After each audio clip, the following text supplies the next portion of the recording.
ನಮಸ್ಕಾರ ಫ್ರೆಂಡ್ಸ್, ಈ ವಿಡಿಯೋ ನಿಮಗಾಗಿ ದಯವಿಟ್ಟು ಒಂದು ಕ್ಷಣ ಈ ವಿಡಿಯೋ ನೋಡಿ. ಯಾಕಪ್ಪ ಅಂತಂದರೆ ಇದು ನಮ್ಮ ಮಕ್ಕಳ ಮತ್ತು ನಿಮ್ಮ ಮಕ್ಕಳ ಸಲುವಾಗಿ.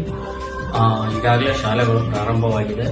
ಮಕ್ಕಳು ಸಣ್ಣ ಮಕ್ಕಳು ಇರ್ತವೆ. ಅವರಿಗೆಲ್ಲ ವಾಹನ ಸವಾರರಿಗೆ ತಿಳಿಸುವುದೇನಪ್ಪ ಅಂತಂದರೆ, ಅಕ್ಕಪಕ್ಕ ನಮ್ಮ ಮಕ್ಕಳು ಪ್ರಜ್ಞೆ ಇಲ್ಲದೆ ಓಡಾಡ್ತಿರ್ತಾರೆ. ಸ್ಕೂಲಿಗೆ ಹೋಗ್ಬೇಕಾದ್ರೆ ಓಡಾಡುತ್ತಿರ್ತಾರೆ.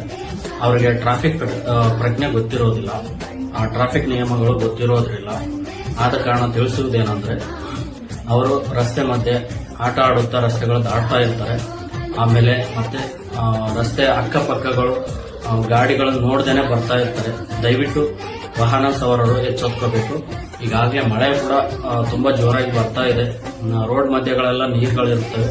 ಈ ವಾಹನವನ್ನು ಸ್ಪೀಡಾಗಿ ಹೊಡೆಯೋದ್ರಿಂದ ರೊಚ್ಚು ಸ್ಕೂಲ್ ಮಕ್ಕಳಿಗೆ ಹೆಚ್ಚುವಂತ ರೊಚ್ಚ ಆಗುವಂತ ಒಂದು ವ್ಯವಸ್ಥೆ ಇರುತ್ತೆ. ಹುಡುಗರೆಲ್ಲ ಯೂನಿಫಾರ್ಮ್ ಜೊತೆಗೆ ಹೋಗ್ತಾ ಇರ್ತಾರೆ, ಗಲೀಜಾಗ್ತಾ ಇರುತ್ತೆ. ಅವರು ಬೇರೆ ಯಾರು ಅಲ್ಲ, ನಿಮ್ಮ ಮಕ್ಕಳು ಕೂಡ ಆಗಿರ್ತಾರೆ. ದಯವಿಟ್ಟು ಅದೇ ಪರಿಸ್ಥಿತಿ ನಮ್ಮ ಮಕ್ಕಳಿಗೆ ಬಂದ್ರೆ ನಾವು ಎಷ್ಟು ನೋವು ಪಡ್ತೀವೋ ಅವ್ರ ತಂದೆ ತಾಯಿ ಕೂಡ ಅಷ್ಟೇ ನೋವು ಪಡ್ತಾ ಇರ್ತಾರೆ.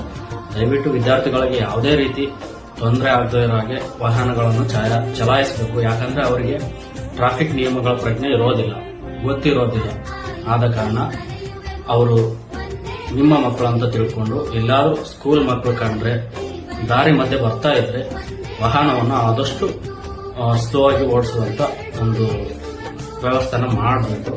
ಆಮೇಲೆ ಅವರು ನಿಮ್ಮ ಮಕ್ಕಳು ಅಂದ್ಕೊಂಡು ನೀವು ಎಲ್ಲೇ ಆಗಲಿ ಸ್ಕೂಲ್ ಮಕ್ಕಳು ಬಂದ್ರೆ, ಇಲ್ಲ ಯಾರಾದರೂ ಸಣ್ಣ ಮಕ್ಕಳು ಹೋಗ್ತಾ ಇರ್ತಾರೆ ದಾರಿ ಮಧ್ಯೆ, ನೀವು ಹೊಡೆಯೋ ಸ್ಪೀಡಿಂದ ಆ ಪಕ್ಕದಲ್ಲಿರೋ ರೊಚ್ಚು ಆ ಮಕ್ಕಳ ಮೇಲೆ ಬೀಳುತ್ತೆ. ಅವಾಗ ಯೂನಿಫಾರ್ಮ್ ಎಲ್ಲ ಜೊತೆಗೆ ಹಾಳಾಗಿ ಹೋಗುತ್ತೆ. ಆದ ಕಾರಣ ಇದು ಯಾವುದೂ ತೊಂದರೆ ಆಗದ ರೀತಿ ನೋಡ್ಕೊಂಡ್ಬರ್ಬೇಕಂತ ಹೇಳಿ ವಾಹನ ಸವಾರರಾಗಿ ನನ್ನೊಂದು ಸಣ್ಣ ಮನವಿ.